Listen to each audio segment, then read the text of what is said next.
اسلام کسی انسان اور قبیلے کا نام نہیں ہے، اسلام کے معنی کچھ اور ہی ہیں، یعنی کہ اطاعت کرنے والے، فرما برداری کرنے والے۔ اور ابھی میں نے آپ کو وہی چیز بتائی کہ مذہب وہ سچا ہے جو اپنے رب کی اطاعت کرنا، اپنے رب کی فرما برداری کرنا سکھاتا ہے۔ اور اسلام کا مطلب ہے فرما بردار ہو جانا، اپنے رب کے آگے اپنے آپ کو پھینک دینا، سرنڈر کر دینا، آلمائٹی گاڈ کے آگے ہاتھ اٹھا کے کھڑے ہو جانا کہ بس سر تسلیم خم ہے ہماری۔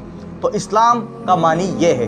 تو یہاں اسلام یہ سکھا رہا ہے تم اس کی اللہ کی فرما برداری کرو جو واحد ہے، اکیلا ہے۔ اسلام ایک اکیلے خدا کو مانتا ہے، یعنی جیسے کہ اور مذہب دعوے کرتے ہیں اکیلے خدا کو ماننے کی، لیکن اسلام یا اکیلے خدا کو مانتا ہے، اس کے ساتھ کسی کو شریک نہیں ٹھہراتا، یعنی کسی انسان کو، نہ عیسیٰ علیہ السلام کو، نہ کسی کو، نہ کسی بت پرستی کو اسلام جو ہے اس کے اندر شامل ہونے دیتا ہے، بلکہ اسلام یہی کہتا ہے کہ صرف ایک اللہ، اسی کے آگے سجدہ، اسی کی اطاعت، اسی کی پیروی صرف۔ پھر اس کے بعد اس کے بھیجے پیغمبروں کی، اور پیغمبروں کی اطاعت اس لیے فرض ہے کیونکہ پیغمبر اللہ کا کلام لے کر آئے ہیں، اور اگر پیغمبروں کی اطاعت نہیں کری جائے گی تو اللہ کی اطاعت نہیں ہو سکتی۔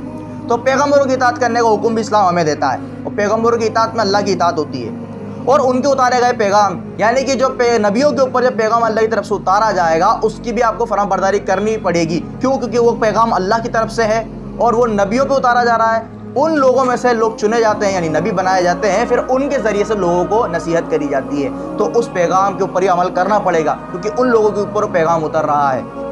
تو یہاں اسلام ہر اس چیز کو فالو کرا رہا ہے جو اللہ کے حکم کے اکارڈنگ چل رہی ہے، یعنی کہ اپنے دین کی، اپنے اللہ کی فرما برداری کرا رہا ہے اسلام۔ اس کے بارے میں قرآن کیا کہتا ہے یہ بھی جان لیتے ہیں۔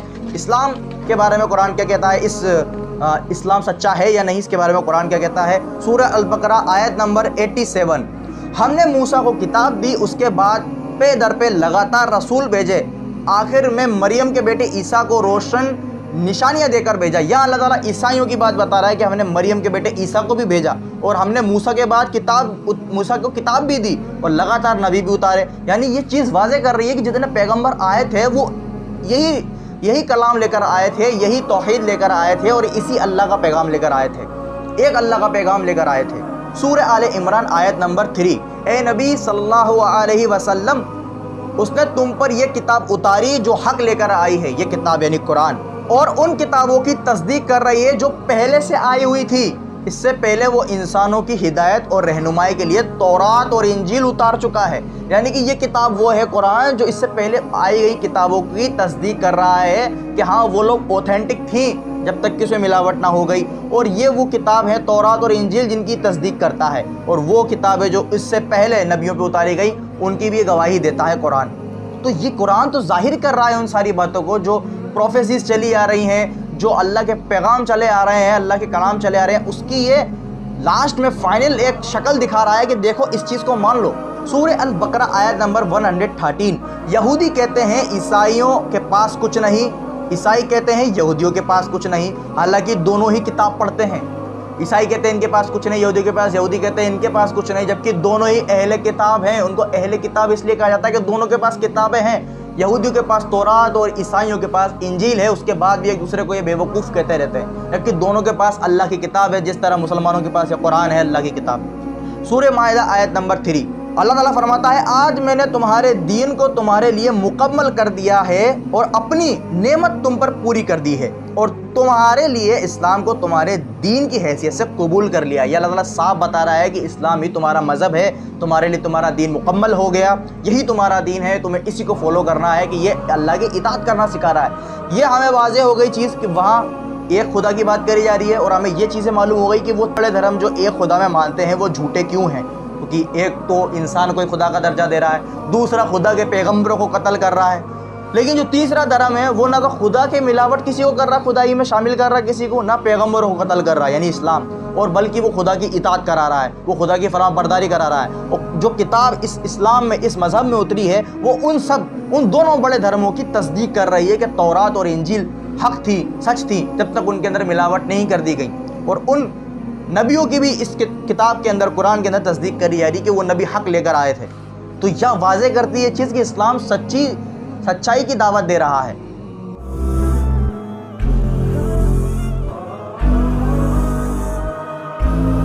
یعنی کہ یہ اللہ کا فرمان ہے، اس کے اندر کسی کے ماننے کے لیے زبردستی نہیں ہے۔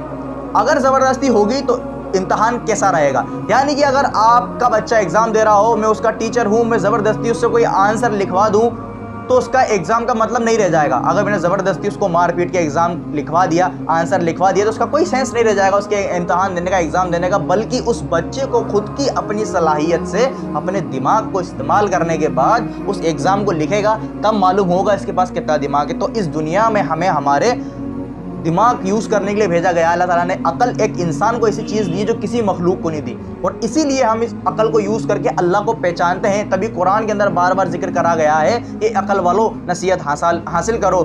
کیا یہ لوگ عقل نہیں رکھتے؟ کیا یہ لوگ دیکھتے نہیں ہیں؟ کیا یہ دیکھنے کے بعد نصیحت حاصل نہیں کرتے؟ قرآن میں جگہ جگہ یہ بات اس لیے کہی گئی ہے تاکہ انسان اپنی عقل کو استعمال کرے. کیوں؟ کیونکہ عقل استعمال کرے گا تبھی خدا کو پہچانے گا, اللہ کا تعارف کرے گا اور اسلام کو پہچانے گا. دیگر مذاہب کے تھوڑے بہت مطالعے کرے گا تو اس کو معلوم ہو جائے گا. زیادہ رٹو طوطا بھی نہیں بننا, بہت بڑے پنڈت پجاری یا مولانا نہیں بننا. تھوڑا بہت بھی محنت کریں گے تو آپ کو معلوم ہو جائے گا کہ واقعی میں اسلام حق ہے. ایسے مان لینے سے اسلام حق ہے وہ مزہ نہیں آئے گا. جب آپ اس کو اسٹڈی کریں گے تو واقعی میں آپ کا ایمان کا لیول بڑھے گا, آپ کا ایک عقیدہ جو ہے درست ہوگا کہ واقعی میں ہم حق پر ہیں. پھر آپ کا خدا ہوگا واقعی میں.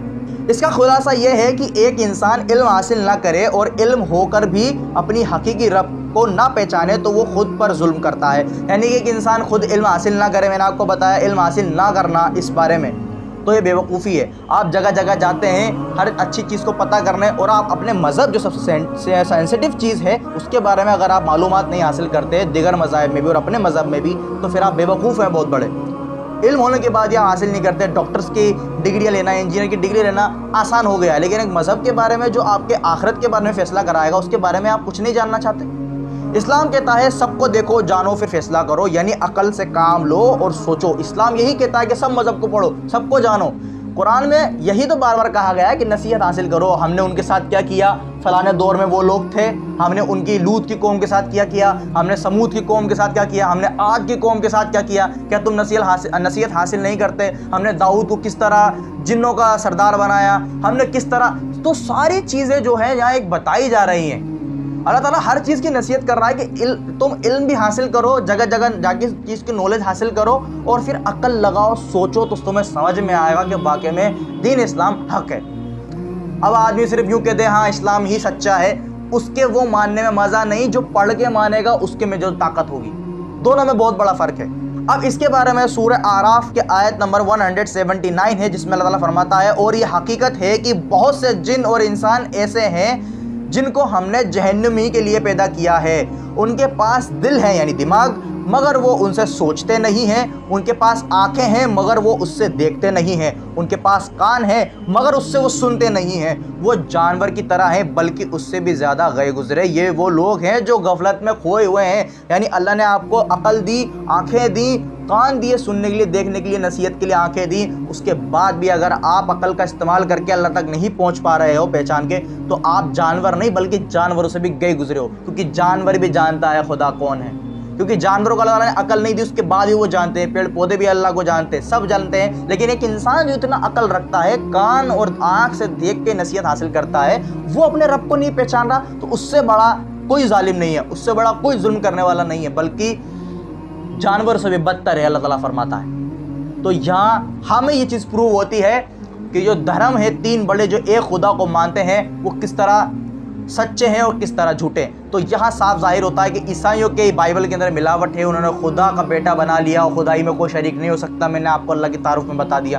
اور نبیوں کو قتل کرا یہودیوں نے, تو یہ لوگ اللہ کے پیغام کو قتل کر رہے تھے. تو یہ لوگ بھی سچے نہیں ہو سکتے, پھر اپنے آپ کو حق پہ بولتے ہیں ملاوٹ کر کے کتابوں میں. جبکہ دین اسلام نہ اللہ کے ساتھ کسی کو ملاتا, نہ نبیوں کے ساتھ مارا پیٹی کرتا, اور بلکہ حکم دیتا ہے اللہ کی اطاعت کی, باقی سارے پیغمبروں کو حق ماننے کی اور پیغمبروں کی اور اللہ کی کتاب کی اطاعت کرنے کی. تو بے شک اسلام ہی سچا مذہب ہے پوری دنیا کے اندر اکلوتا, اور یہی ایک اللہ کا ایک واحد ہمیشہ سے رہنے والا ایک دین ہے, جس کو آدم علیہ السلام سے لے کے محمد صلی اللہ علیہ وسلم تک چلایا گیا ہے, اور یہی دھرم ہے جو قیامت تک مذہب قائم رہے گا.